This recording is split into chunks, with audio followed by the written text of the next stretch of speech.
Before we get to this content, we do have a short announcement to make. Earlier this year, we had announced we would be featuring a different nonprofit every month to give us, as a community, an opportunity to support. Unfortunately, we're just now getting around to it, but fortunately, YouTube has employed a new feature which will assist us in this initiative. YouTube Giving is a program providing creators an opportunity, with the help of viewers who choose to do so, to support approved charities which they are passionate about. Unlike other features of YouTube, like Super Chats and memberships, none of the funds go to the content creators, and 100% of all donations will go directly to the featured charities. Further, YouTube will cover any costs associated with the fundraiser, and of course, you are under no obligation as a viewer of our channel to give. This is simply an opportunity to give if you feel led to do so. As most of you are likely aware, Hurricane Ian has left a path of destruction, causing the loss of property and life across Florida and the Carolinas. While there are many agencies participating in the relief effort, there are those who do get left behind. This is why we are featuring Convoy of Hope for our first month's featured nonprofit. Convoy of Hope is a nonprofit that distributes food, water, and other relief across the world. In situations such as hurricane relief, this organization will seek out areas and individuals that have a tendency to be overlooked. Convoy of Hope already has boots on the ground in hurricane-affected areas from Hurricane Ian. With this said, there are many options from which to give. A link to their website will be featured in the description for more information.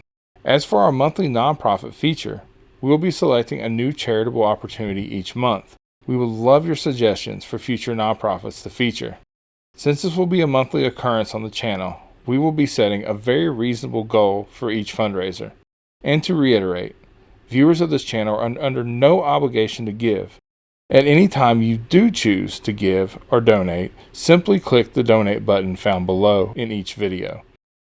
As always, we greatly appreciate you joining us in any capacity. Now, on to the video.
First up, we are visiting the Mountain Mile on Teaster Lane. You can see here the Pepper Palace, which is a new location for them, and a knife store named Blades. They have their normal sauces and spices here. You can also try some samples. And then Blades, Sharp Stuff and Apparel, where you can find all sorts of different knives and clothing to boot.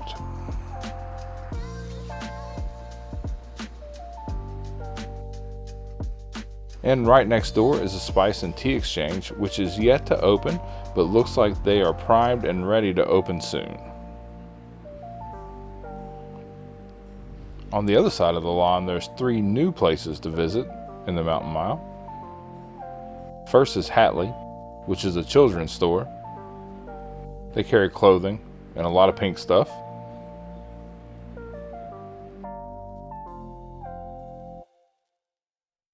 The second shop sitting in this corner is the Collier House. Collier House Creations. They have all sorts of candles and home decor. And they also source locally. They have some Halloween stuff. And these candles are actually from Lorelei Candles in the arts and crafts community on Glades Road. and then another escape room, because we definitely needed one of those. And right around the corner sits Azul Cantina, which is yet to open, obviously. But when they do, they're going to blend traditional Mexican fare with some wood grilling techniques. But what we're most excited about with this restaurant is they will have some rooftop dining opportunities, so that's pretty cool. And I think it would be a great addition to the Mountain Mile. They also have a new spin on an old school photo booth sitting right in the middle of the lawn underneath the mountain monster. And that does it for us from the Mountain Mile.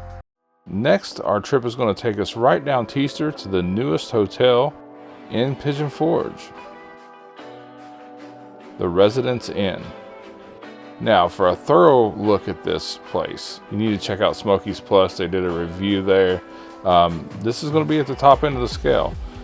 Midsummer, they were sitting right around $300 to $400 per room, but you can't bring your dog, so there's that.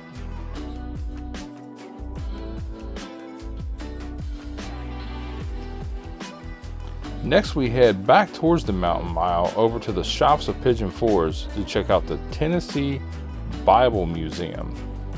Now, this is new and definitely wanted to go in and give it a look, and I was pleasantly surprised. The staff there is very courteous and knowledgeable. They actually gave me a tour around. I would venture to say, even if you have little interest in Christianity, a history buff would love this place. Check out this Bible from 1480. It's nuts. Another 15th century Bible.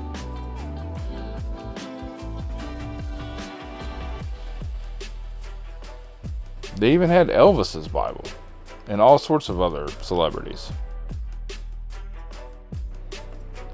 Next up, we're headed to Skyland Ranch, which is not open yet, but poised to open in 2023, possibly in the spring.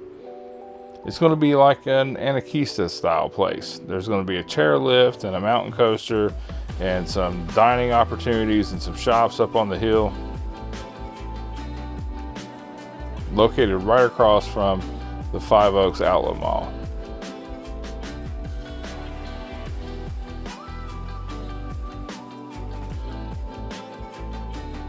Headed back down into Pigeon Forge, our next stop brings us to Lumberjack Square, where Pigeon Forge's newest arcade is located.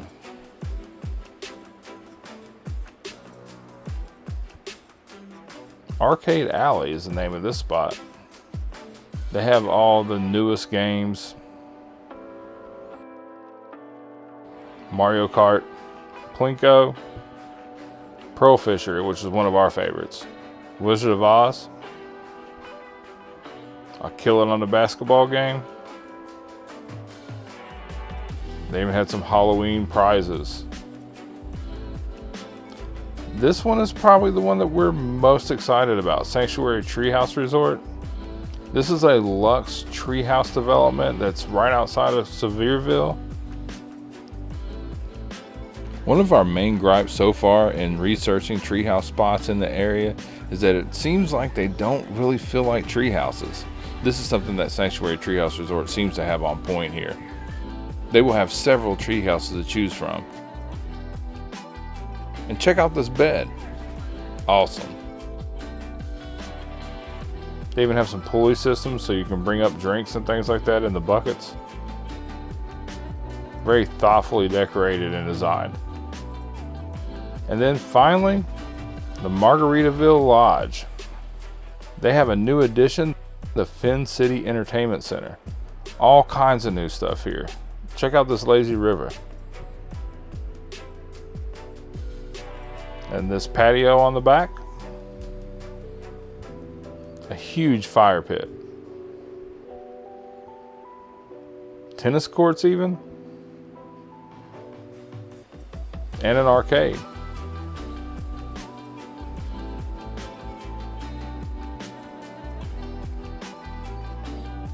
This common area is beautiful. Even has a poker table. And some pool if you want to play. And something we haven't yet really learned to love, but the duck pin bowling. But great additions at Camp Margaritaville. And what else is new is they're putting up the Christmas stuff in Pigeon Forge. So that's pretty cool. That's a wrap for us on what's new in Pigeon Forge. Hope you enjoyed, and thanks as always, guys. If you made it this far, like if you liked it, comment if you're a fan, subscribe if you're feeling it. If not, that's okay too. Wow.